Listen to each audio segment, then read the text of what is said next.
What's up, folks? Chad O. Jackson joins me today to talk about the Empire State Building reportedly turning blue for Pfizer in a partnership with iHeartRadio. Is this story real? We're going to look into it. An $80 million F-5 jet went missing, and the U.S. military wants you to find it. Have you seen it? Let us know, because they're looking for it. We'll visit that bizarre story. And then I want to talk about this Trump controversy with Chad, about how Trump is criticizing Ron DeSantis for a heartbeat bill.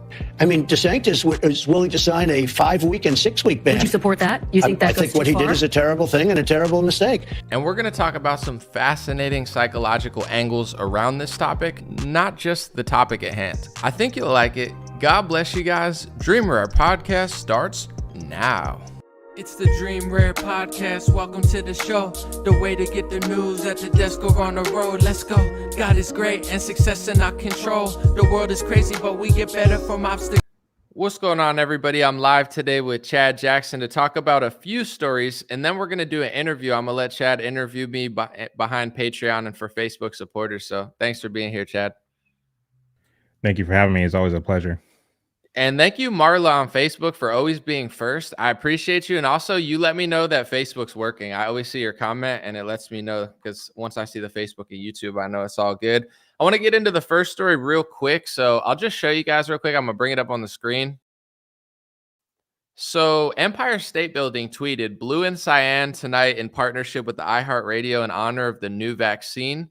And I was like, what? Power 105, iHeartRadio, they put out a story. It said the Empire State Building shines for the vaccine. And then they put out this article that was sponsored by Pfizer. So I'll read part of the article. I'm not going to read the whole thing, but I'm trying to figure out, is this a real story? I mean, it comes from iHeartRadio. It looks like iHeart.com, their website, sponsored by Pfizer. And they just, it's weird because it apparently happened. The Empire State Building tweeted it out. They wrote about it, but not that many news is covering it. Maybe they're embarrassed or something. But this article says, seem like COVID's everywhere again, but here's the good news from Pfizer. This season's updated COVID-19 shots are now available for ages 6 and up. And then it says, COVID isn't gone, and vaccination remains one of our best tools to help protect against the virus that causes the disease. Ask your doctor or pharmacist about this season's updated COVID-19 shot. So what do you think about that, if it's true? I mean, it seems like it is. The Empire State Building lighting up blue to remind everybody. No, I mean, it's ridiculous. Last I heard, the Empire State Building is privately owned. Is that true or no? I'm not sure. Yeah, it might be. I don't know. Yeah. Is it a for-profit situation over there? Right. If it is true, then, I mean, my position is like, while I am a free market kind of absolutist, private ownership absolutist, and individuals should have the right and reserve the right to do with whatever to do with their possessions, whatever they wish to do with their possessions. At the same time, that doesn't necessarily mean that I agree with the decisions that private owners make. And so for me, when it comes to this story in particular, it's another instance where I might disagree with decisions that are made, as far as, whether it be vaccines or whatever the case may be. But it lets me know what businesses to stay away from and what businesses to patronize. I'd rather people kind of be out and loud with what their beliefs are. So that way I can decide as a consumer who I want to patronize and who I don't. And so I don't know. I don't know if it's true that it's a private owned building, or whether it's a government owned building, a New York government owned building, or whatever the case may be. But I'd just be interested in knowing the history of it, Yeah, I don't want to spend too much time on it, but I do want to go on a quick rant, because when it comes to Pfizer having all this money, I see Moderna sponsoring tennis. I'm not really paying attention, but I've heard that that a lot of the pharmaceutical industries are making their way into football now. I wasn't watching the Sunday, so I can't confirm that, but people were texting me like, hey, there's way more pharmaceutical ads than we've ever seen. The thing about the free market is this wasn't how they got their money. So that's why it really bothers me, and why I rail against Republicans all the time. It's not because I think the Democrats are better. I think they're worse. But I do think that when it comes to Operation Warp Speed, it was a pseudo-socialist scheme, an $18 billion scheme where they gave a bunch of money to Big Pharma And then Trump, before Biden got there, bought 100 million doses from the pharmaceutical companies with taxpayer money or wherever the money came from. I don't know if they just printed it out of the Federal Reserve. And then Biden got in and then he bought hundreds of millions of doses. So the reason they were able to give them away for free and bribe you with French fries and milkshakes and all this stupid stuff was because nothing about the original, COVID shot was free market. So it's like, I feel like Republicans are big pharma controlled opposition where they fund big pharma. They give them money. They buy their things with taxpayer money. They give them billions of dollars without you even having a say in it. And then once big pharma puts their thing on the Empire State Building or they put it in, they're all over the place. Their ads are in your face over and over. The Republicans sit there and go, well, I didn't mandate it. Yucca, yucca. And it's like, wow, that's cool. I appreciate that you're not a full blown psychopath, but you did allow for this to happen. You basically funded without the free market, gave them all this money and power, then they used the money and power against us. And all of a sudden you just didn't see that coming. So vote for them. That's like their little shtick. Yeah, yeah, and the whole thing, I mean, the whole thing is ridiculous. I mean, the fact of the matter is, I mean, we all know the government's involvement uh in the vaccines and uh the agenda to dish them out and disseminate them. For me, I mean, it does smack of nefarious activity, just with the government involvement alone. I mean, do you think that the politicians stand to gain monetarily for their involvement in this, or not from a standpoint of filling up the largesse with taxpayer money or what have you, but just them personally, like the politicians individually? Do you think they stand to gain um, from these vaccines? I mean, definitely, I think some people do. I don't know about their stock portfolio. I know a lot of politicians, they probably have stocks, and I'm okay with stocks. But when you have prior knowledge and you basically control the levers of when that company makes money and not, like if you had, if you buy a pharmaceutical stock, I don't really care. If you buy a vaccine stock, that's your right. But if you have 2 years, 3 years knowledge that, this is going to pop off because we're about to pass these laws and executive orders that give them taxpayer money and it's going to work because you can't get out of it. We have executive order emergencies where they don't even have to pay. Like if it doesn't work as well as we said it does, they don't have the liability for side effects. I think that's a part of it. Some people do. And I think the lobbyists are controlling both sides of the levers. For instance, every year after the president gets elected, there's something called a inauguration that a bunch of the corporations just swarm the president and say, here, now take our money. You're the one. Well, we didn't give you the money before. Here's the money. So Pfizer gave Trump $1 million. I believe Pfizer gave Biden $1 million. And they kind of, I think they throw money at these politicians. And for whatever reason, they just kind of do as they're told. And they don't want to rock that boat. I want to play this clip real quick, and then I want to get your reaction to what I just said and this, but it's basically an Instagram reel I made, and people got mad at me. They're like, most people liked it. I'm not going to lie, but some people were like, oh, you just hate Trump. And I'm like, this is not the point of this reel. It's to show that the big pharma revolving door, people go from the pharmaceutical industry into government, in government, back to Pfizer. Like it's this revolving door that it's been like that for decades, and it won't change because people just hate Trump or love Trump, or like they think it all revolves around him instead of realizing the policy. So I'll play the clip and then I'll get your reaction. Who's in charge of the FDA under Joe Biden? A man named Robert Califf, who apparently was a paid consultant for Big Pharma, Merck, Johnson & Johnson, GlaxoSmithKline, AstraZeneca, and Eli Lilly from 2009 to 2013. The big pharma government revolving door is bipartisan. For FDA, Donald Trump picked Scott Gottlieb, who Big Pharma was thrilled about when he got into office because of his big pharma ties. And when he left office, he went right to, you guessed it, Pfizer, right before the quote-unquote pandemic. And Trump picked an Eli Lilly executive/lobbyist, Alex Azar, to run HHS the entire time, which is seemingly above Anthony Fauci in the NIAID, which is part of the NIH, which is a branch of HHS. If this country seems compromised by the pharmaceutical industry and you can't turn on a television commercial without seeing it, it's because it is. And they don't care if you fight over Trump or Biden, because in this category, it's a WWE circus that'll never address the root of the problem. They hope that you don't realize that this root level issue is status quo for Democrats and Republicans. Let me know what you think in the comments. So yeah, just to what I said, where I'm like, I don't know if he's making direct money, but I know that there are lobbyists that swarm him and kind of get their way. What do you think about it? No, I mean, this proves yet again why, you know what I mean, you are one of my favorite journalists just because of your willingness to expose all these things and to show how the corruption runs deep, not only on the left, but also with Republicans as well. And there's far too few voices of like yours who are doing what you're doing. I didn't know that. I didn't know that. Um, yeah, but anyway, so for me, again, to the extent that you have the Empire State Building lighting up in blue, and you have other businesses who are pushing this, vaccine mandates with regard to their own employees. You know what I mean, and still forcing to this very day employees to get vaccinated by a certain deadline, especially in light of a new variant that what I mean we're hearing about.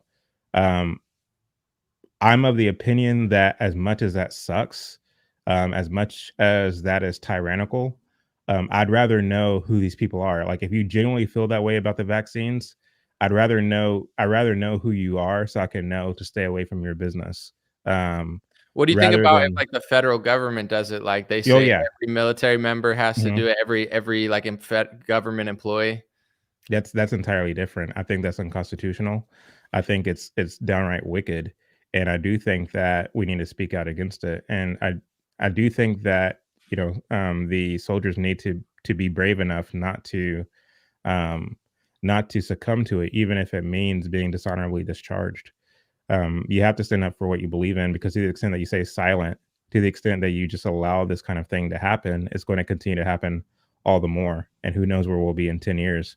And so I think that to the extent that individuals show some degree of strength and boldness, that is contagious, and other people will begin to follow suit. But if we just sit back and stay silent, then again, this stuff is going to continue to happen. And this is why voices like yours are needed. And I'm not trying to like stroke your ego or anything like that, but this is why voices like yours are needed, because it's like knowledge is power. If you lack the knowledge of how Trump is just as corrupt as Biden and the rest of them, or even if he isn't corrupt per se, if he's showing poor leadership and poor judgment with who he hires or doesn't hire, then that we have to then ask ourselves: is this person who's fitted to be president?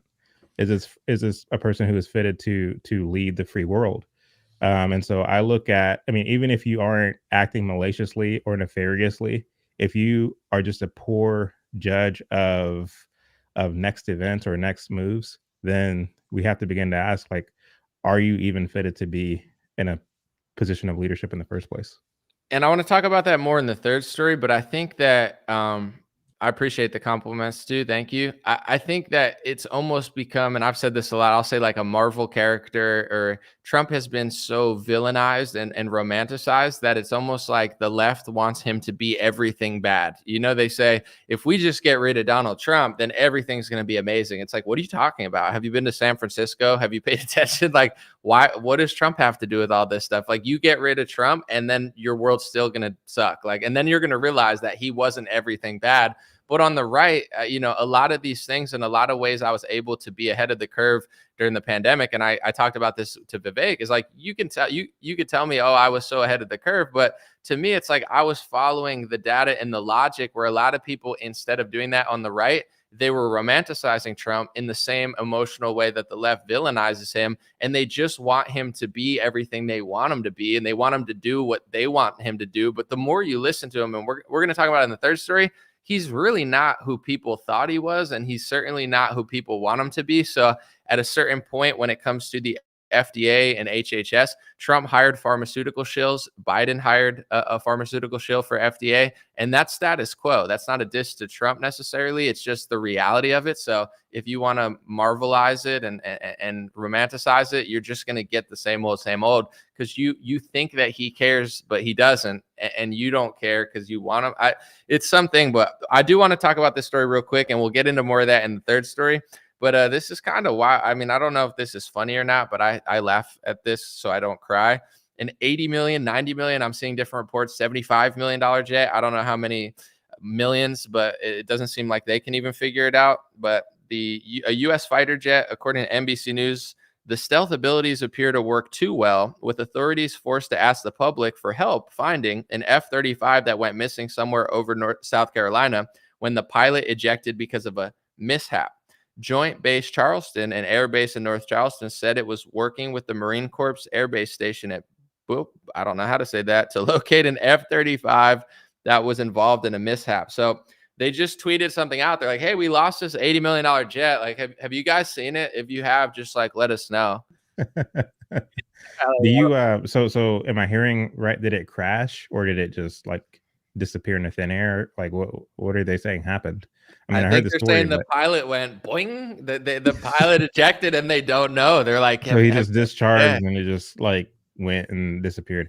I mean, I don't know. I find that hard to believe just because like I own a construction company and we often have to rent like heavy equipment. And we rent that heavy equipment. If someone were to steal the heavy equipment, they have ways of tracking that equipment down. Right. Um, there's one time where someone Right. stole, Of course. Yeah. stole a machine that we were using, and they found it in Mexico somewhere. So it's like, so I mean, if these private companies have the ability to put trackers in their equipment, I would venture to say that the government has the ability to do the same exact thing to a higher degree. And so the fact that they just whoops, sorry, we can't find it. That to me seems hard to believe. I'm not saying it didn't happen. It's just if it did happen, this just shows once again how the government is incompetent, how they can't do anything right, let alone even run a post office right. And so, you know what I mean? It's like um, it goes back to who exactly do we have in charge? You know, who exactly do we have running things? And I would imagine that China and Russia and North Korea are looking at the story and are just having a laugh fest about it. I do think now that you put it that way, I mean, I know that it's probably a lie, but it's so goofy to think that there's phones that know what you want before you even say it. If you just mention something, I was with a friend yesterday and I mentioned something and they were like, "Oh, I'm getting ads for what you were saying," even though I never even typed it or anything. Just based off what you were saying around my phone, I'm getting ads for it. The whole Google Earth, allegedly, they have almost the entire all of Earth mapped out. Yeah, and obviously every phone is tracked, every jet is obviously tracked. If it's an $80 million jet, it's got supercomputers in it, but they can't find it. I want to just show a few memes real quick because I think we may have located it. So I think we found it right there. I bet that guy would have got less time, a better judge sentence if he would have stole a jet instead of just walked through the Capitol. But where's our F-35? The Where's Waldo? I like that one because I loved Where's Waldo when I was a kid. It was my favorite book. It's Right. it's an intellectualist book. You know what I'm saying? Less Yeah, words, yeah. more action. You just can Yeah, you I used to find them or obsess can over you those not? books. No, but it's like, I mean, if the argument from some is that, well, with our military jets, they have to be untrackable because you have to have the advantage of surprise. Um, so if that's the argument, then I understand that. But at the same time, not even trackable by our own military. I mean, I can understand other foreign governments or whatever, or foreign militaries, but not even trackable by us. That to me seems very hard to believe. But Hey Chad, you're like, hey, who is this? You're like, oh, it's the government. Oh, what's up? Have you seen our jet by any chance? We're just looking around the neighborhood if anyone's seen our jet. Like, if yeah, you if you see see it, any can you let us fragments, know? It's like a little dog. Can you let us know if you find it? You're like, me? You want me to look for it on Twitter? It says here the jet was left in autopilot mode when the pilot ejected from the aircraft. So there's a possibility it could still be airborne. Jeremy Huggins, a spokesperson for Joint Base Charleston. Maybe they have some real maybe they have I don't, can I say libtard? Is that hate speech now? Maybe they have some real like, someone you're like, do you have any experience in Air Force or any sort of pilot experience? Like, no, but I there's a million genders though. And it's like, okay, that's cool, but like, should you be the leader of this air base? And they're like, what are you, a xenophobe? I'm like, I don't even know where you're from to be that right now. It's just I would hope someone here knows like how to run the maps. And like, well, maps are bigoted because there's a lot of white space on the maps, and it's too much white. We consider that right wing, so we just got rid of No, the maps completely. you joke, but that's actually a real thing that happens. That's what I'm It thinking. I happens know. in our military. It happens in corporate America. Like that's literally like we spend so much time focusing on nonsense so as to be woke or to virtue signal that we don't even do the business. You know what I mean? The matter at hand. And so, unfortunately, that's a thing that happens in our military and in our government. I mean, if you look at these press conferences where they bring in, intelligence agents or military generals. There's just a lot of nonsense that's going on about transgenderism and LGBT racism. There's a lot of nonsense that goes on that you wonder do you ever have time to focus on the things that actually need to be taken care of? Dude, have you seen it? It creeped me out. Like, I didn't even want to talk about it because I was like, are they threatening people around the world? But there's some sort of like trans gender American who went to Ukraine to be their official like spokeswoman or something of the sort. And they put out a thing basically like saying that people that are Russian propagandists, aka I guess they talk about any journalist that isn't just Ukraine that has a perspective on it. Basically, it was like a veiled or not so veiled threat, like, we're gonna come for you around the world, and like, we will get justice, we will get. And then like they put out a new statement, and it was like, well, I didn't mean it like that, but there is going to be a trial, and you will be held accountable for siding with Putin and Prigozhin. And I was like, what? Like, I guess a transgender American went to Ukraine and now is serving as like their spokesperson for, I don't know, threatening journalists or something. It's like I just saw it, and it was one of those things where some things it's just good not to have an opinion on. Yeah. Obviously, I'm an opinionated person, but I look at certain things and I'm like, I don't even want to die. It's like 6:30 in the morning. I don't feel Yeah. like talking about this right now, but yeah, it's But the thing crazy. is, like, that's literally fascism. Like, that is literally fascism. Policing speech at the threat of going to jail or being killed, like, that's literally fascism. But yet, their same ilk of people at the ground level are quick to accuse, you know, conservatives of being fascists and Nazis and so on. And that's not to say that, I mean, conservatism today, modern American conservatives are completely just spineless and weak, and they don't know how to make a good argument. They don't know how to think through their own positions. And so they deserve everything that they get. So I'm not over here trying to uh, provide cover for conservatives, but at the same time, it's like, you know what I mean, you allow yourself to be called fascists while the left is literally doing fascism. So it's the Yeah. darndest thing. And they'll say, I mean, this is the whole thing with hate speech. I don't want to get too much into it, but it's like, everyone will be like, no, I'm for free speech and democracy, but this. And it's like, yeah, I'm not for violence. I'm not even really for hate, but it's like some people hate the truth. Some people Right. hate being nice. Like some people hate SpongeBob. It's, you can't just ban the show. So that, they'll be like, oh, we didn't mean that to journalists. We just meant that to, propagandists from Russia. Like actual propagandists from Russia, or are you talking about an American with a Twitter account who says, like, say Elon Musk, for example, who says, hey, I think we should end the war and you should like strike a deal? Because they'll say that that's Putin propaganda. Like anything short of full victory for Right. Ukraine is Putin propaganda. So it's the same with every word that they kind of like stretch the meaning of it. They'll take the most extreme part of it and be like, this is what I'm against. And I'll be like, yeah, I'm against that too. But then when they pass legislation or really show you what they think is hate speech, it's always a list of like 10,000 things that doesn't include that. Just like a nuanced opinion that they don't like. So Well, the whole thing with the Ukrainian thing, Ukraine and Russia, um, for me, it just shows like it's an example. It's a perfect example as to why titles and political categories, right, left, Republican, Democrat, doesn't really mean anything at the end of the day. Because when you look at the so-called left, these are the same people who accuse white Americans of being colonizers, as Westerners of being colonizers, and injecting themselves in matters, geopolitically that uh, we don't have any uh, business being involved in. And yet they're saying that we should send money to Ukraine and we should get involved in the war in Ukraine.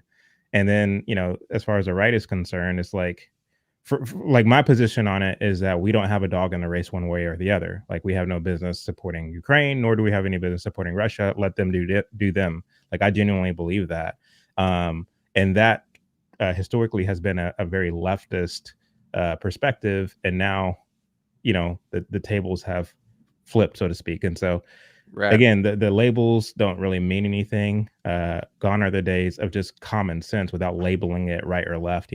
So. And we're going to get into that in the third story. It's like the perfect segue, but I'm going to derail the segue and go back and ruin the segue. But I just thought of like the actual segue, just a segue puns I know there's like probably 5 people with segues here. Shout out that community. They support Anomaly hard. But jokes aside, the third story, we're talking about how people don't seem to even have principles on our side, where like you said with the left, it's like, yeah, peace, peace, peace. And now they're like the warmongers and the peaceniks are right wing. When you don't actually know why you believe what you believe, and it's just like a sports team, you'll literally take an opinion on something you don't believe. But what I wanted to talk about, and I'm going to say this in the nicest way possible, because apparently if you give me a comedy stage, I'm just a great comedian. But if you give me a Twitter account, I'm a hate monger of 18 different accounts.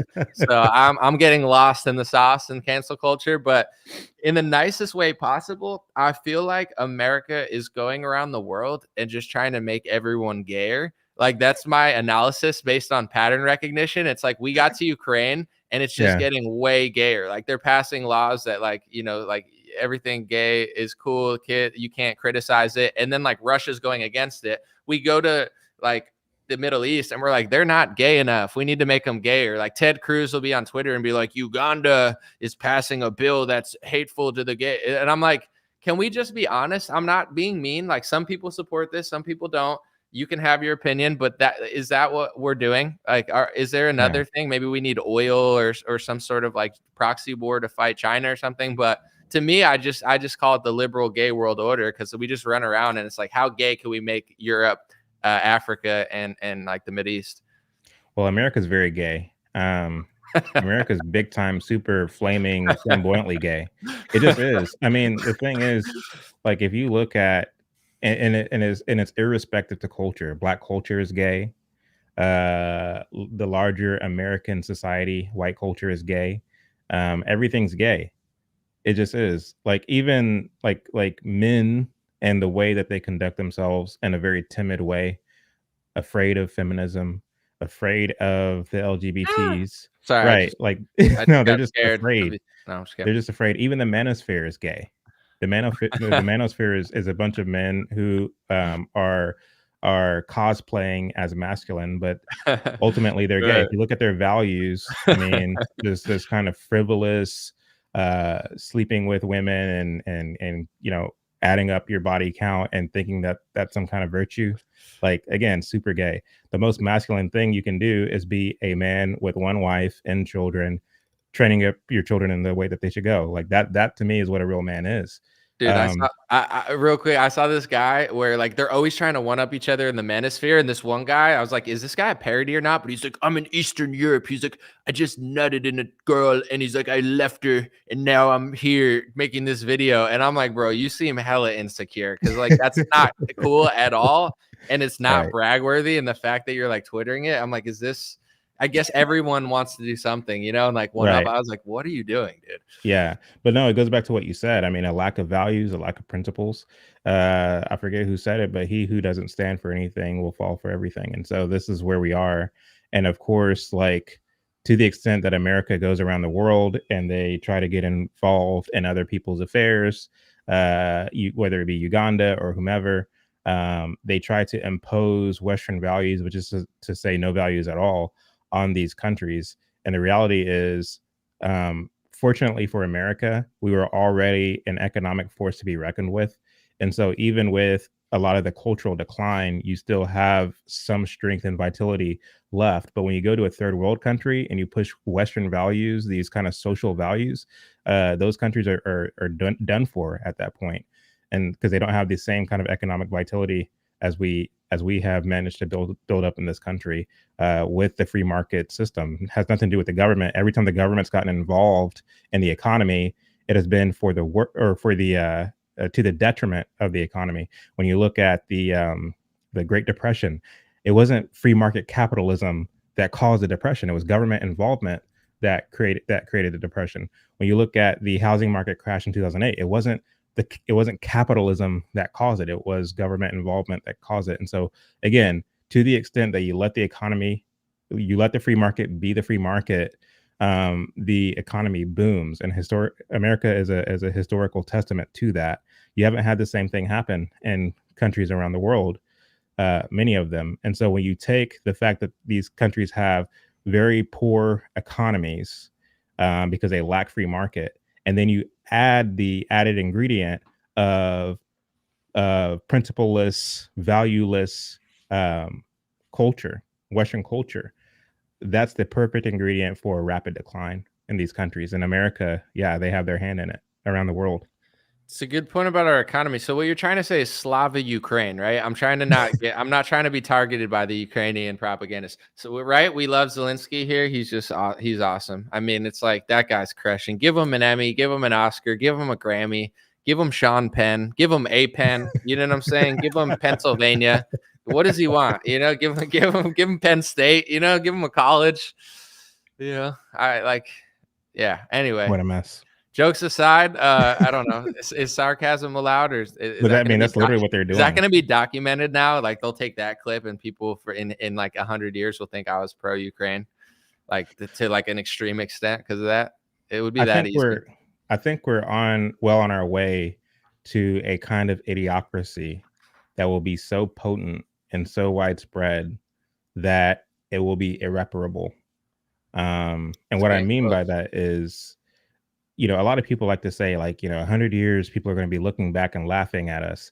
I don't know that's the case, because if you look at from the 60s to today, we've become dumber as a society. We just have, even in the height of technological advancement and the fact that we have supercomputers at our fingertips, we've become dumber. If you look at the average essay written by a college student in America today, and you compare that essay to an 8th grader from 100 years ago, I mean, it just doesn't even compare. It's just like a night and day difference. And so we've become dumber. And so if we continue the way that we're going, I don't know that 100 years from now, people are going to look back and laugh at us. I think that they're going to be a lot worse. Like they won't have any room to talk because they'll just be drooling at the mouth. And so to be fair, though, Booker T. Washington wasn't crushing it on TikTok, so I think he's just jealous. You know, I think George Washington's a little bit jealous that he didn't know how to whip and nay on TikTok. You know, so it's all good. Mess. Yeah, the loser founding fathers didn't even have 1 million TikTok followers. I mean, what's dumb? What idiots! I'm just kidding. There's probably like some millennials or like some Gen whatever. They're like, dude, this guy's kind of tight actually. He's totally no, but there is a small kind of ilk of people like yourself, like me, who get it, and we're trying to sound the alarm. But for the most part, I feel like the populace is just so far gone, and they're so susceptible to any propaganda that comes through the tubes that I don't know that we can bounce back. I mean, I have hope, but at the same time, I have a realistic hope, you know? Yeah. I think I'm getting dumber too. I mean, I'm not like peak dumb, you know, there's definitely always dumber people to make me look smarter, but over time, I'm like, the phone is starting to like consume, you know, it's like, some days I just look at my phone, I'm like, I just want to like throw it against the wall. Cause I'm like, it's like listening to me. It knows what I want to do. It's like, do you want eye drops? I'm like, I don't even talk about eye drops. How the hell did you know I wanted eye drops? Yeah, my eyes are dry, but how did you know that? So, you know, it's happening to me too. I want to get to, and not me. I said me too. I'm not that type of me too. Anyway, real quick, last story I want to get into, and I want to talk about a few angles of this that is different than, I guess, what a lot of people are talking about. I just saw a spider in the back walk across the wall. I was like, dang, that was like a daddy long legs. All right, here's the clip that's going viral.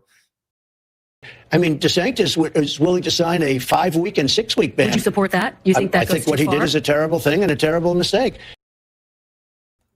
So that's the clip of Trump. He's saying that he thinks DeSantis, you know, promoting the heartbeat bill in Florida was a mistake. There's a few things I want to talk about this, and then I kind of want to backtrack and then get your actual opinion on it. But I want to talk about a few of the psychology behind it. One thing that I see a lot of people saying, because there's a lot of people like running cover for Trump, and they're like, he doesn't want to do anything federally. Like he wants to win the election. He doesn't want to get involved federally. And it's like he's not talking about federally there. Just to be accurate, he's literally weighing in on Florida's state right after Roe versus Wade. So to spin that as just him talking federally is disingenuous, because he kind of inserted himself in a state's decision, which is fine, but just be honest about it.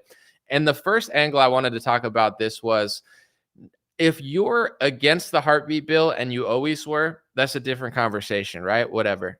We could talk about it later. If you were for it and you loved it, that's what it is. But what I'm noticing is, like, there's so many different accounts of people that like Trump, that just a few months ago, just a year ago, there's all sorts of tweets. Some guy made a whole compilation of it. And it's hilarious. And they're like, Stacey Abrams is disgusting. She's insane. She's demonic. How dare her not understand what a heartbeat is? These Democrats are against the heartbeat bill. The media is against the heartbeat bill. If you don't believe in a heartbeat, then what the hell is wrong with you? And then when Trump does it, all of a sudden they have a different energy. So I don't necessarily want to talk about, at least to start, people's opinion of the heartbeat bill the same way the left used to be a peace Nixon against war, and now they're the biggest warmongers.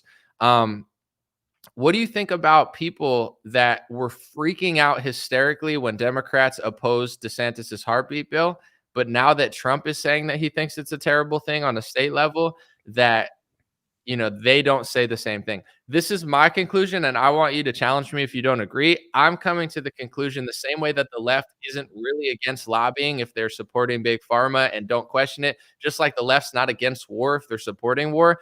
To me, it's a sad reality, because I thought conservatives had a soul and they actually believe what they said. But the only logical conclusion I could come to is that these people don't care about babies or heartbeats, and they never did. It's more just a team sport. So if the left is against it, they're against it. But if they're guys for it, they don't have the same opinion. So to me, it's like these people would throw a heartbeat of a baby in a trash can if their leader told them to, or their sports ball quarterback told them to. Am I wrong to see it that way? Am I missing something? No, you're absolutely right. You're 100% right. They lack principles, and they go off of the Republican talking points for that very reason. They're the Republican talking points. And so the talking points change with the seasons. And whatever the Republican hierarchy, the GOP hierarchy says need to be the, opinion of the group, of the collective at a given point, everyone will follow suit, especially if it's Trump who's saying the thing. And again, this is indicative of a people who lack principles, who will go along with a cult of personality versus utilizing their own human agency to determine how they or what position they will take on a thing. Now, I'm unapologetic about the fact that I'm a Christian. I am a born again Christian, and so my beliefs, uh, my political beliefs are downstream of my faith. In fact, I would say that my political beliefs are informed by my faith. And so, with that being the case, I am unapologetically pro life. And I do believe that policies need to be um, um, put into place to prevent abortions from taking place. And I say that in keeping with the Declaration of Independence, where it acknowledges that one of the natural rights that we have is the right to life. And so this is part and parcel of our founding documents, notwithstanding religious beliefs. This is in our founding documents. And so unless and until you change those founding documents, we should be a country that has respect for life. Now, unless you go out and commit a heinous crime and you're found guilty by a jury of your peers and you're sentenced to death, obviously, I mean, I do think the death penalty should be a thing.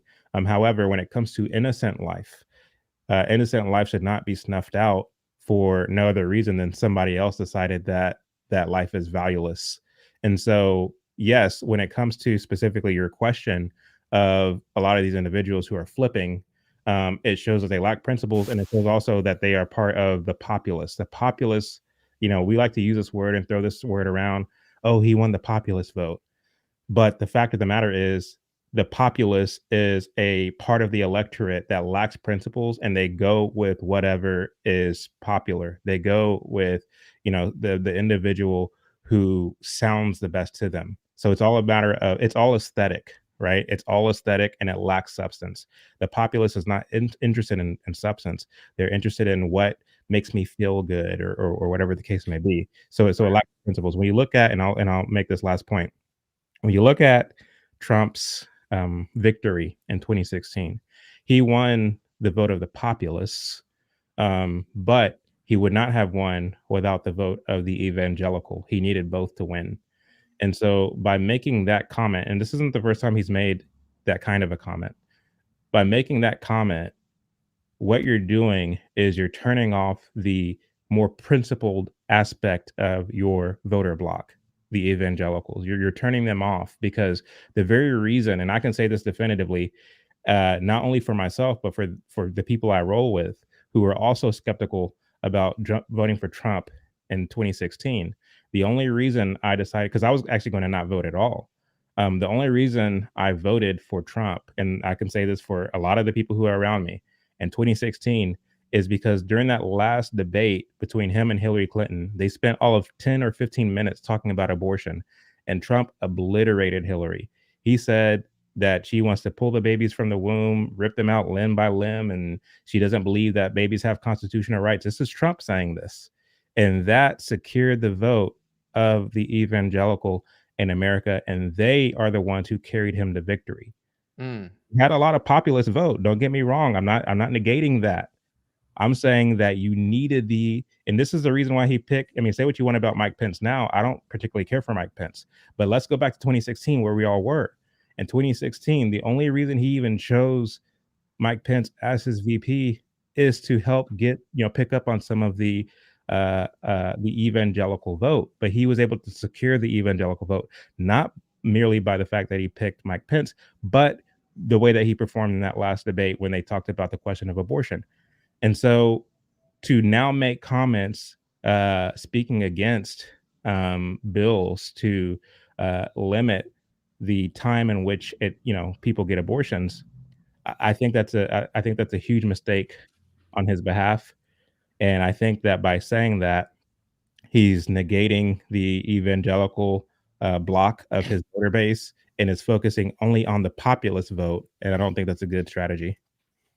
Yeah, and a lot of people get it in the comments. Some people are missing it. That's fine. But here's a point that I'm trying to get to, and I think Chad was talking about. And Chad's taking a strong stance, and I think he's making a great point as far as, a lot of times they like to turn their back on evangelicals and their own base, thinking, oh, I got them in the bag. But turning too far, you're going to lose people. And I think in 2016, he didn't do that. But what people don't understand in the comments is, let's just take your opinion out of it right now.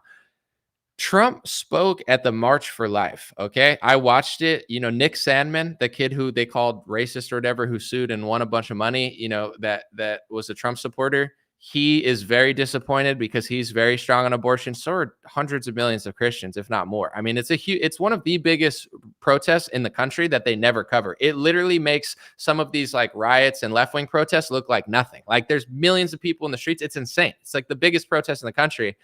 And Trump spoke at it. And he's talking about the right to life, and nobody at that thing, there's millions of people there. Nobody thinks that you should cut out at the heartbeat. Everybody thinks that even the heartbeat's a compromise because they want to go to conception, most of them. But heartbeat, like everyone at this protest for life, they want to save that heartbeat, and they think that that is a human life. Trump spoke there, and now he's saying that a heartbeat is a terrible decision. So whether you're on this side or this side of the issue, Trump is a fraud, okay? He uses the pro-life, speaks like he's one of them, and then he goes in an interview and says that he thinks being pro-life is a terrible idea. So whether you agree with that Trump or that Trump, he's not who he pretended to be. And all of these pro-lifers have a right to be upset, because if you're pro-abortion or you're anti-heartbeat bill, just don't speak at the March for Life. You're not that guy. But if you pretend to be that guy, then be that guy. It's like the annoying double-sided of it. But then also a lot of people, I think what they're not getting is there's so many Trump supporters that were at the neck of every Democrat against the heartbeat bill. And the message that they were portraying to me, and people don't understand why I criticize my own side. I realize that 95% of these people are total frauds, total demons. They don't give a crap about anything. But it's like they're freaking out. The heartbeats of life. The heartbeats of life. How dare Stacey Abrams? How dare the Democrats? How dare the media? How dare the rhinos? And then Trump says the same thing. And all of a sudden, they don't care about it, which tells me they never cared about the heartbeat. It's not about the heartbeat. It's not about the kid. It's not about abortion. It's about idol worship and cult worship. And I figured this out in 2020 when I tweeted and I said, Sweden is open. It's a good decision. America should be open. And Trump is saying Sweden should have locked down. I'm glad we locked down. And I literally retweeted Trump in April 2020. And I said, Trump's a salesman for communism now. I thought we all had these different opinions, but we could agree on something like liberty. That's a pretty easy start, whether you're a liberal conservative or a conservative conservative. Don't we agree on the principles of liberty, like the First Amendment, all of these basic principles that are so American to us? And then I realized in 2020, I'm like, there are people who do care, but a lot of these talking heads, a lot of these figures that call themselves conservative, Republican, whatever, I'm not even playing a holier than thou contest. It's just I've come to the conclusion nothing they say, they don't believe any of it. They don't believe in liberty. They don't believe in the First Amendment. They don't care about the Second Amendment. They don't care about babies or heartbeats. All of it is just a talking point to rile you up and get you on their side.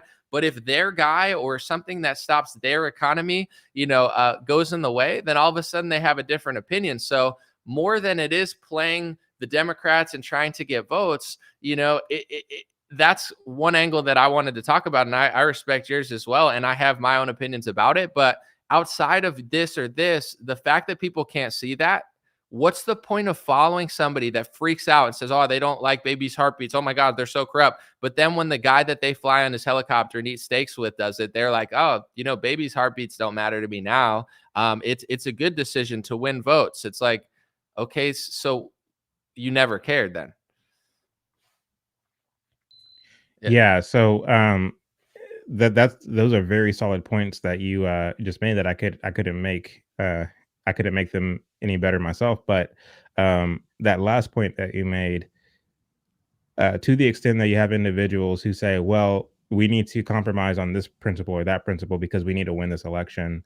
I don't know.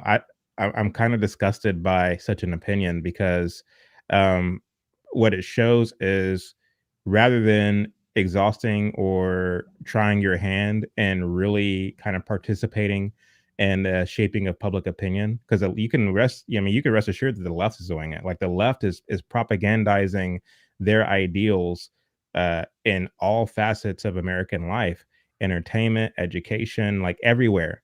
And the right, conservatives who claim to be pro-life, are punting their responsibility of participating, engaging, and contributing in these spaces and competing in these spaces to help shape public opinion. And so now that you've lost across the board, you resort to politics and you try to win it, and specifically and strategically in the political realm. And now that you realize that you've lost a cultural war, you're now trying to compromise and say, okay, we at least need to win this election. So now let's borrow some leftist talking points just so we can win this election. And I don't know. To me, it's pathetic. It's weak. It's, you know what I mean? Like you're a laughing stock. You have no business being in politics or in like having an opinion. Your opinion doesn't matter. Take your opinion, crumble up, throw it away, set that trash can on fire. And, we don't need it.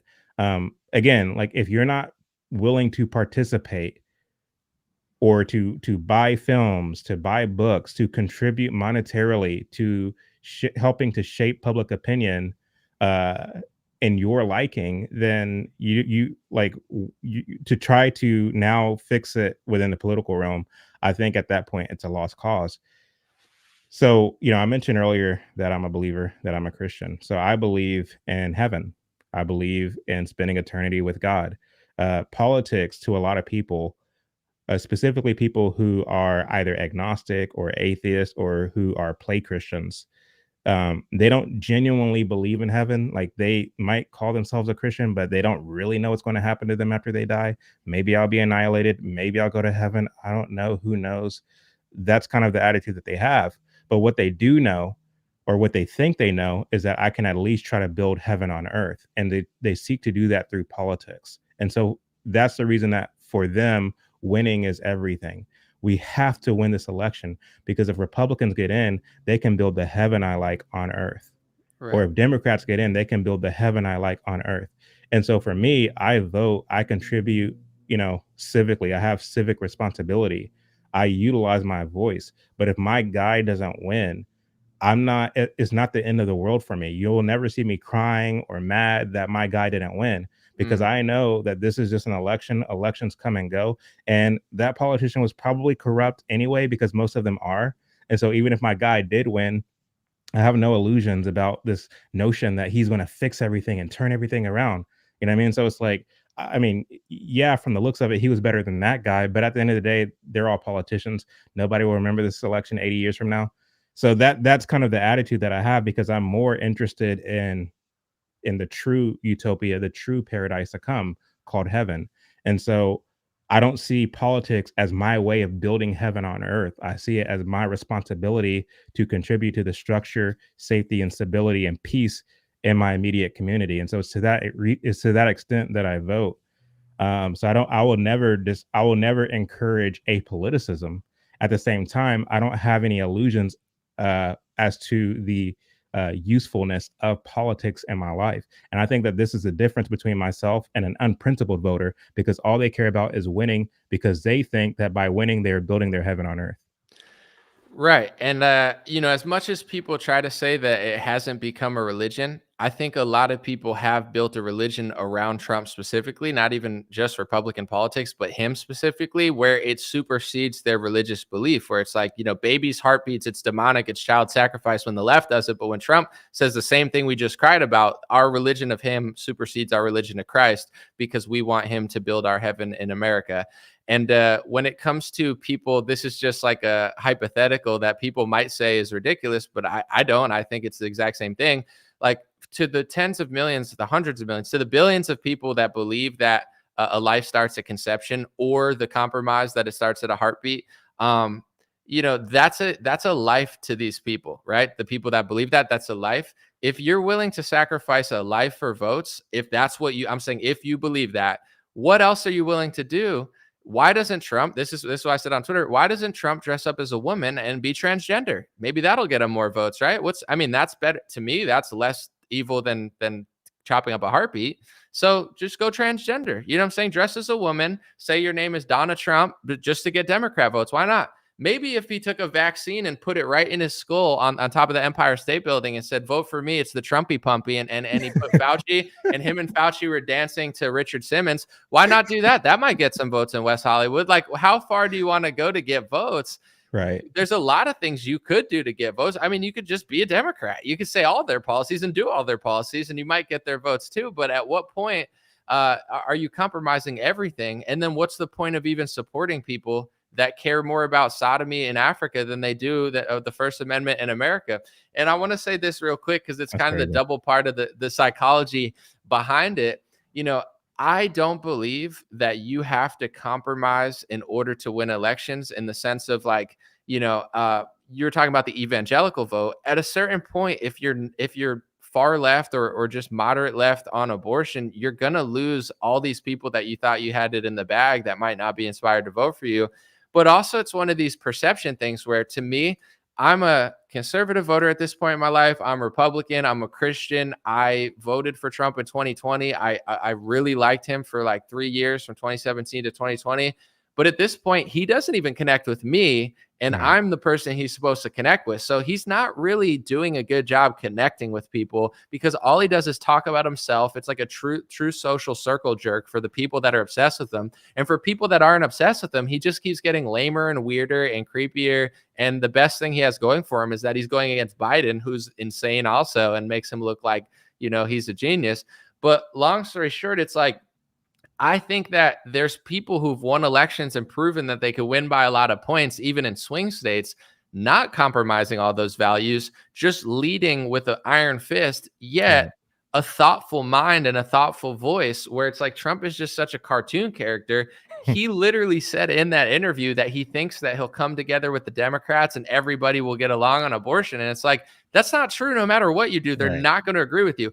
During COVID, people told me, Anomaly, If Trump doesn't lock down for longer, if Trump doesn't go along with this, if Trump doesn't push the vaccine, if Trump doesn't give Fauci all the power that he's giving him, then they're going to blame Donald Trump for all the deaths. And what happened? Trump caved on all these issues, and they still blamed him. They still blamed him. So whether he did this or this, they're giving him all the blame. At this point, I don't think Trump saying that in MSNBC is going to get him any votes. Just like I don't think all these things he's compromising on, like the COVID stuff and saying his ventilator saved the world and his vaccine saved 100 million lives, this isn't gaining him any votes. It's not like the left looks at Trump now and like, oh, I'm going to vote for him now. He's not that type of guy. You could be more conservative, more Christian, more principled if you lead with empathy and compassion and a convincing argument that connects with people. You could get 20 million more votes. You don't need to compromise all your values. You just need to connect with people and be authentic, something that Trump did very well in 2017, 2018, and 2019, and something that he's not doing. And I want to end on this note and give it back to you. In 2017, 2018, 2019, 2020, when I made hundreds of videos defending Donald Trump, backing Donald Trump, supporting Donald Trump against all odds, when I thought it was going to be detrimental to my life, like I was like, this is not what the world wants me to do, but I don't give a shit. I've never been a fake person. So I supported Trump when I thought it was right. The energy of the Trump movement at this point was Trump's crushing, Trump's right, and they're trying to get him on fake personal stuff and fake Russia stuff, but he's doing the moral thing. He's saying what needs to be said, whether people want to hear it or not. The media doesn't like it. Democrats don't like it. Republicans don't like it, but Trump's doing it anyway, and he's saying it anyway. That's why I backed Donald Trump. People acting like I changed in 2020.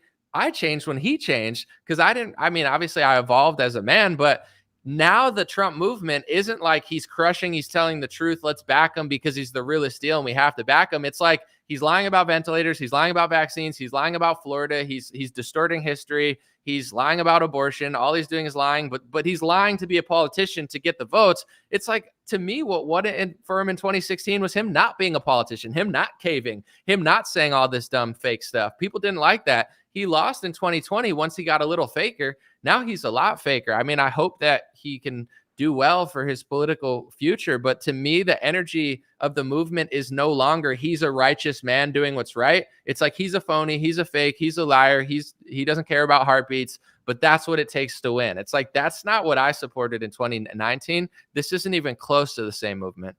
Right. I agree 100%. No, I mean, and I'm the same way. I mean, I was fully supportive of Trump, and to be completely frank with you, there are some things that I still like about him, but I feel like for the first 3 years he did crush it, but for that last year, with the COVID being rolled out and all the things, and then how he treated the vaccines and Operation Warp Speed, there were just things that I began to see that I'm like, man, this guy he's changing right before our very eyes. And of course, you and a few others were calling it out. I mean, my platform is not nearly as big as your guys's, but I was calling out some of these things as well, and got some of the same treatment as far as like, oh, how dare you support Trump? What are you, a leftist? What are you, a Democrat? And so it's like that's the way it was at first. People accusing me of being a Democrat because I'm criticizing Trump, and that's when I realized, oh, this has become a kind of cult. And I mean, this has become a kind of ritualistic thing where Trump is like the godlike figure and he can't say or do anything wrong. What have we become? Because the thing is, in America, of all places, you have the right to criticize your government, whether you are, you share a political party with them or not. And if you don't, if you're in a place where you can't criticize your government, not because the government says you can't criticize them, but because your peers say you can't criticize them, that's the making of a tyrant. And I don't want a tyrant on the left or the right. Why? Because I love my freedom so much. I like the concept of having autonomy and being able to go where I please and shop where I please. As a business owner, I like the idea of being able to fire people who aren't cutting it and not serve people who are customers who don't pay or who cause a scene when they come into my business. Like, I like the freedom that I have to have a government who on a whim, or who is a tyrant and on a whim can dictate how I live my life at the drop of a hat. I don't want that. And so for that reason, and the thing is, like with Trump, Like a lot of people believed him to be a conservative. And so there are a lot of people prior to 2020 who would love the idea of changing laws to make it to where rather than having two terms, presidents could have endless terms. There are a lot of people, a lot of Republicans who would have loved to move in that direction when Trump was in office and he was, at his peak. But true principle and true integrity means like not wanting that because you understand that even though that might benefit you in this particular time, it can backfire against you down the road. And so for me, like, I mean, thankfully, I don't know. For me, the fact that we saw this kind of you need to stay in line coming not from the media or the politicians, but coming from peers, coming from our neighbors, I think is hugely problematic. I think it is a testament of our poor education system. I think which has churned out people who have no knowledge of how our government works or civic responsibility. I think it's a testament of a lack of principles and the fact that we as a country have underwent ideological subversion and demoralization, and so we lack morals, we lack principle. I think it's indicative of a lot of things. But again, we have to, even up against the mouth breathers, whether they be in the comment section, whether they be wherever, even up against the mouth breathers who are very pro-Trump, ride or die, whatever the case may be. Like, I think it's easy for an influencer or for a journalist or for a celebrity to succumb to the pressure of the crowd and say, okay, Trump is great, he can't do anything wrong, because I want to keep my numbers up, I want to continue to get paid. But I think it's a true mark of principle. I think it's a true mark of integrity for someone to stand their ground even against the crowd. So that's Yeah. where I'm at, and that's where I'll stay. And I want to ask your opinion about the next election. I'm going to just say mine first and be transparent because it's evolving.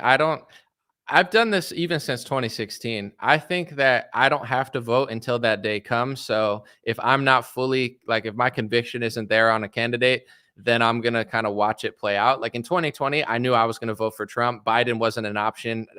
All the medical tyranny going on, as phony as Trump was, I knew it would be better than Democrats on multitude of levels. So I kind of made my decision pretty early there. With the Republican primary, my vote is up for grabs. And I'm like waiting for someone to win it, somebody that I could respect. And I'm like, all right, they're the better candidate. I'm not giving it up to Trump that easily. But I could say pretty safely now that I'm not voting for Trump in the primary. Like I'm not putting that guy's name on the ballot in the primary. And I just want to tell people why and be transparent. First of all, I love Trump. I made a song about Trump. I made hundreds of videos defending him. I have a Trump can opener. Like, I really liked the guy. I never had Trump derangement syndrome. I always had his back. I stood with him through the Russia collusion and the personal attacks. And the 50 years ago, he touched me at a, church house or whatever, everybody, all the accusations and stuff. And then I just realized at a certain point, 2020, 2021, 2022, 2023, I slowly realized I'm like, this guy, he doesn't believe anything he says. Like nothing he says, he doesn't believe any of it. He talks about liberty and then he doesn't back it. He extends the lockdown guidelines. He's a big pharma shill. He's running around printing money. He printed more money than Obama. Then he gets out of office. Everyone's talking about mandates. Trump uses it as like a Pfizer, Johnson & Johnson, Moderna tour. He just shills the vaccine for 2 years, completely ignores what people are dealing with, barely talks about it at all, spends all his time selling the vaccine. Then DeSantis runs against him, and all of a sudden he finally got challenged because years of nobody wanting to ask Trump questions. And when he gets challenged, he takes a left-wing stance on literally every topic. DeSantis says this about the schools, Trump takes a left-wing stance. DeSantis did a better job during COVID. Trump says what CNN and you killed people, like more than people than Cuomo. It's the same BS that they said to Trump when he was in office. You look at the abortion thing, he does a nice speech for the March for Life. I'm pro-life just like you, patriots. And then he's like, it's a mistake. Heartbeat bill is a mistake. It's like, dude, this guy's like a chameleon. He doesn't believe anything. He has no principle. He's insanely selfish. And he's created some sort of religious cult around him where people literally would throw a baby's heartbeat in a trash when they were pro-life 2 weeks ago to worship their idol. So it's like on every level, I'm not voting for this guy in the primary. Especially after the last week, he says his vaccine saved 100 million lives because a Democrat friend told him. He hired Christopher Wray because Chris Christie told him, but Chris Christie's fat, but he listens to that fatty for his FBI direct. It's like the dude is a clown. He's a total clown. He's a total joke. He's not conservative at all. He's not principled at all. He pathologically lies about the vaccine more than Ben Shapiro does. Ben Shapiro even tells the truth about it now. Trump can't bring himself to do that. He's a socialist. He hired all of the swamp, and he regrets and apologizes for nothing. He has no shame or no remorse about any of it. The dude sucks. And the fact that nobody is willing to challenge him and they just like literally just worship him, it's insane. Like, I'm not voting for Trump in the primary. If it comes down to him and Biden, I'll probably hold my nose and vote for him over Biden. But I don't know. The more he talks, it's like I'm not inspired at all.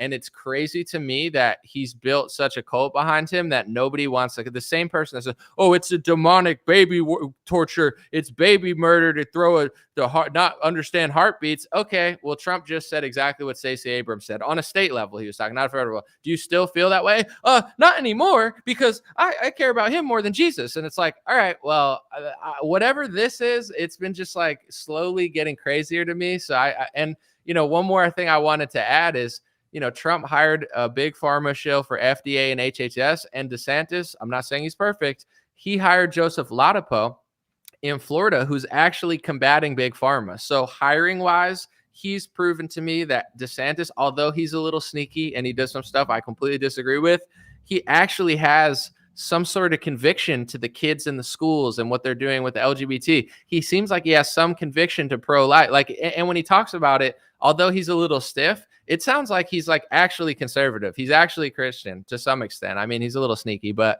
with Trump, I'm like, he hasn't proven on any of these fields that he's anything. And the fact that people are so obsessed, I would like somebody like a DeSantis there that people don't like. So then they call him out and actually stand by their principles. With DeSantis, everybody has principles, right? With Trump, they go out the window. So I'd rather be standing next to my brethren against a politician we all disagree with than one who has people on their floor. So I'm not voting for Trump in the primary. There's pretty much a 0% chance at this point. He's lost it over the last week. Any chance of me voting for him in the primary? In the general, I hope that I could bring myself to vote for him because I'm definitely not voting for Biden. Where do you stand, being that you're a Trump voter from 2016 who seems like you voted for him? It sounded like almost specifically because of his abortion policy against Hillary. Yeah, I mean, the Supreme Court was on the line. Ruth Bader Ginsburg just passed away. And you also had the opening from Scalia having passed away a year prior. So you had, well, she didn't just pass away. She was well up there in years. So you had the Scalia void, and then you had you had Ruth Bader Ginsburg, who was about to die. And so the Supreme Court was a huge factor in the 2016 election. And so it wasn't just abortion. Abortion was definitely up there, but the Supreme Court, which basically decides the constitutionality of laws coming out of the legislature on any given topic, was huge for me, because I think people sleep on just how important the judiciary branch of our federal government actually is. And so if we have people on the Supreme Court who are who believe in a kind of living, kind of progressive constitution, I think that's bad for the country. Justice Antonin Scalia was the most true and true Supreme Court justice I believe we've ever had in this country. One of the most constitutional justices we've ever had, because he was a textualist. He believed in the original intent of the Constitution, and the man was just a judicial giant when it came to his jurisprudence. And so I was of the opinion back then that, it's going to be very difficult to replace someone like an Antonin Scalia. And Hillary Clinton, she will completely flip the court into being a progressive court if she had her way. And so that was also a huge factor for me. And Trump was one of the few candidates who were talking, him and Ted Cruz as well. But Ted Cruz, I've always been suspicious of him. But they were the only two who were saying something of substance with regard to the kind of justices they would put up as, for the Supreme Court. So I would say that, I'm 33 years old. I was born in 1990. Donald Trump was the best president in my lifetime. his warts and bruises notwithstanding.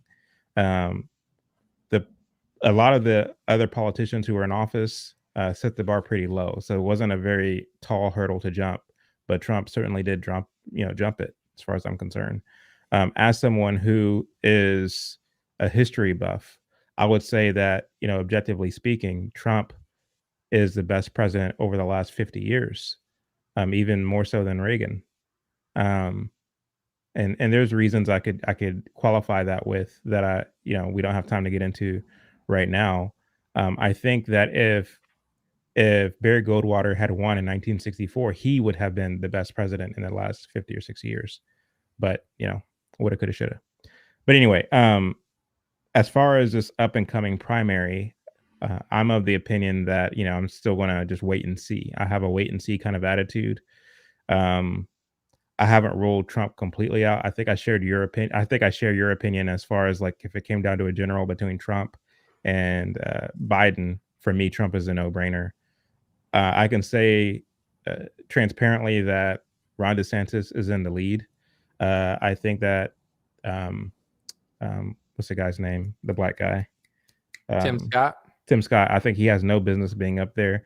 He's an establishment shill. That's who he is. And it's not so much that he sucks at delivery. It's just that his ideas are just objectively bad. He has objectively bad ideas. He's lame. People act like he's like special. Like, do you like he's him? A black Republican.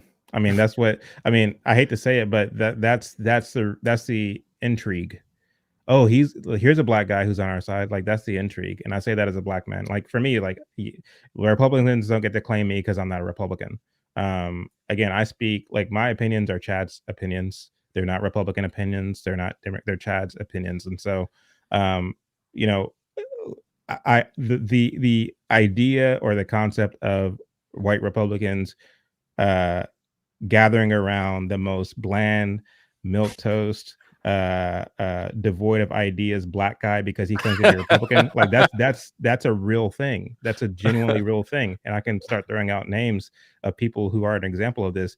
People who would say, oh yeah, that black Republican woman or that black Republican man, they are brilliant. And then I listen to what they're saying, and it's like, you're not brilliant at all. You're just saying the same thing that your most nobody white, conservative congressman is saying, but they're not getting the same kind of attention and cameras shoved into their face as a black guy because he's white. The black guy, I feel like Tim Scott's like a white Mike Pence, like, but not really because Mike Pence is like more. Yeah. He's got a wife and stuff. I think Tim doesn't. Right. No offense. I'm just saying, like, it's maybe not the best comparison. I wanted to ask real quick because I know we want to do other stuff, but in many ways, I think Trump was becoming the best president. I think his Supreme Court justices were pretty consequential, although they couldn't stop the lockdown or any of that stuff, apparently, or the mandates. It took them a long time, if they even ever stopped it. I don't think they did. So, like, I see some of his accomplishments, and I think, wow, he was on his way to being the best president. But part of me, and please disagree, because I think you do, and I want you to, if you truly do, part of me feels like I thought he was going to be the best president, but I almost think he was the worst president in modern history because the lockdown and the COVID policy were some of the most consequential stuff. And I don't look at that like a lot of people will. They'll say, oh, Democrats just did that to win the election. It's like, first of all, it happened all over the world. It had nothing to do with the American election. But also Trump was in on it. He hired all the people who allowed it. He brags about it. He considers it a success. He says that he did better than Obama with swine flu. So Trump thinks lockdowns were better than not lockdowns. Like, that's how psychotic he's become. I consider him the worst president ever. I've never lost so much freedom. The economy's never imploded so much. I've never lived under such tyranny. I've never lost my freedom in the same way.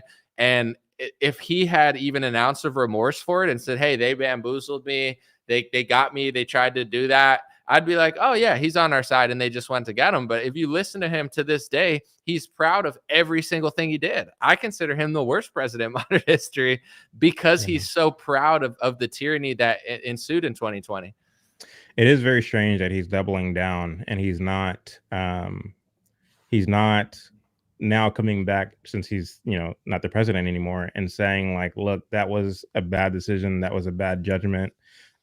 This virus that came out of China caught everyone by surprise. I was unprepared for it, and you know what I mean. That's on me. If you give me a second chance to be your president, I can assure you that nothing like that will ever happen again. Like if he were to come out and say that, that would be awesome. But the fact that he's like he's lauding it as one of his greatest achievements, that's very problematic and that's very sus, in my opinion.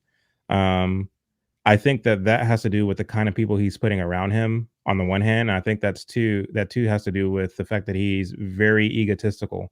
A man like him would never apologize or admit that he was wrong for doing a thing, which to me shows that again their lack of being a good leader. And we saw a lot of this in 2016. We just pretended not to see it because he was using his ego against the left. He wasn't using it. I mean, I guess to the extent that he was using it against the right, it was against people like, you know, Ted Cruz or whomever. But the thing is, Ted Cruz is a snake, just like the rest of them. He's a snake in the grass. He's a snaky snake. And so for that reason, it's like, you know, we celebrated Trump for using his ego against our enemies, but now that he's using it against common sense, that's causing a lot of eyebrows to raise. When it comes to my saying that he's the best president in my lifetime or in modern history, um, I look at the totality of the presidency. There's a lot of things that Reagan did. There's a lot of things that Bush did that I think helped usher in a lot of the things that we're complaining about today, CRT being one of them.